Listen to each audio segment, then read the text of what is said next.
കൂട്ടുകാരെ, ഇലിമ്പിപ്പുളി അച്ചാറിടുന്നത് കണ്ടാലോ?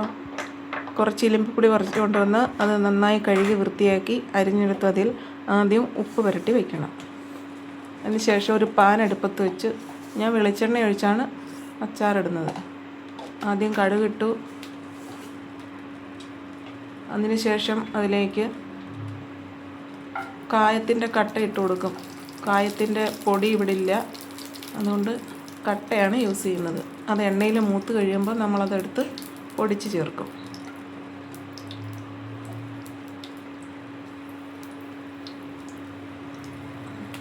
അതിനുശേഷം അതിലേക്ക് വറ്റൽമുളക് ചേർത്ത് കൊടുക്കുന്നു.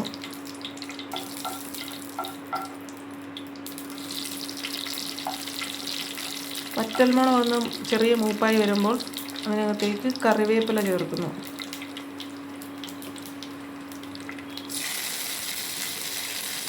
നമ്മൾ വെളുത്തുള്ളി ഇഞ്ചിയൊക്കെ കഴുകി വൃത്തിയാക്കി അരിഞ്ഞു വെച്ചിട്ടുണ്ട്. അതുകൂടി ഇതിൽ ചേർത്ത് കൊടുക്കണം. ആദ്യം വെളുത്തുള്ളിയാണ് ചേർക്കുന്നത്.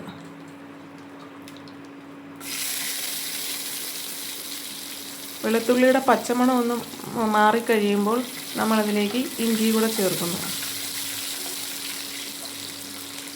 ഇലിമ്പിപ്പുളി ഒരു 1/2 കിലോയോളം ഉണ്ട്. അതുകൊണ്ട് നമ്മൾ 4 സ്പൂൺ മുളക് പൊടിയും കുറച്ച് മഞ്ഞൾപ്പൊടിയും കുറച്ച് ഉലുവാപ്പൊടിയുമാണ് ചേർക്കുന്നത്. ഇലിമ്പിപ്പുളി അരിഞ്ഞു വെച്ചതിൽ നമ്മൾ ഉപ്പ് ചേർത്ത് വെച്ചിട്ടുണ്ട്. അതുകൊണ്ട് പിന്നീട് ഉപ്പ് വേണമെങ്കിൽ മാത്രം ചേർത്താൽ മതി.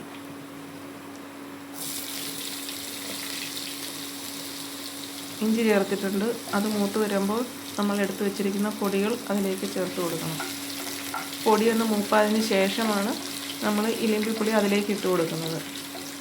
ഇലിമ്പിപ്പുളിക്ക് വെള്ളത്തിൻ്റെ ആവശ്യമൊന്നും വേണ്ട, അതിൽ തന്നെ വെള്ളമുണ്ട്, അത് ഇറങ്ങിക്കോളും. കായ് നമ്മളെടുത്ത് മാറ്റുകയാണ്. കായ് ഇതിനകത്ത് പൊടിച്ച് ചേർക്കണം, അല്ലെങ്കിൽ അത് അതുപോലെ തന്നെ കട്ടയായിട്ട് തന്നെ കിടക്കും. ആരെങ്കിലും കഴിക്കുമ്പോൾ നമ്മുടെ വായിലത് കടിക്കും. മുളക് പൊടി 4 സ്പൂൺ മുളക് പൊടിയും കുറച്ച് മഞ്ഞൾപ്പൊടിയും കുറച്ച് ഉലുവാപ്പൊടിയും കൂടെ ചേർത്തത് ആ എണ്ണയിലൊന്ന് ചെറുതായിട്ട് വഴറ്റിയെടുക്കാം. അതിനുശേഷം അതിലേക്ക് നമ്മൾ ഇലിമ്പിപ്പുളി ചേർത്ത് കൊടുക്കും. ഇലിമ്പിപ്പുളിയിൽ ഉപ്പ് ചേർത്ത് ഇളക്കി വെച്ചിരിക്കുകയാണ്. വട്ടത്തിൽ അരിഞ്ഞെടുത്തതാണ്.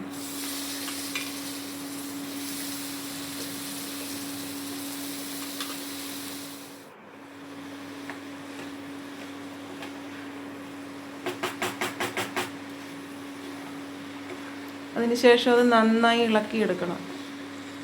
ചൂടായി വരുന്തോറും അതിനകത്തുനിന്ന് വെള്ളം ഇറങ്ങി വരും.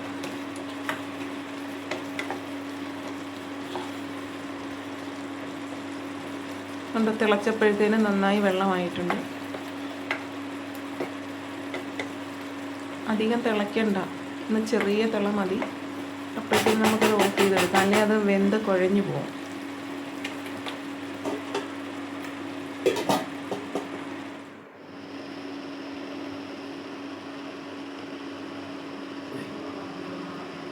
അതിനുശേഷം നമ്മൾ ഒരു നല്ല ഉണങ്ങിയ കുപ്പിയിലേക്ക്, ചില്ലുകുപ്പിയിലേക്ക് വേണം മാറ്റി വയ്ക്കാൻ. ഞാനൊരു ചില്ലുകുപ്പി ഉണക്കി വെച്ചിട്ടുണ്ട്. ചൂടാറിയതിന് ശേഷം അതിലേക്ക് കോരി വയ്ക്കും.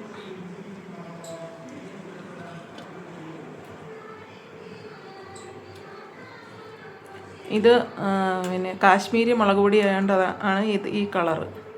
ശേഷം ചട്ടിയിലേക്ക് കുറച്ച്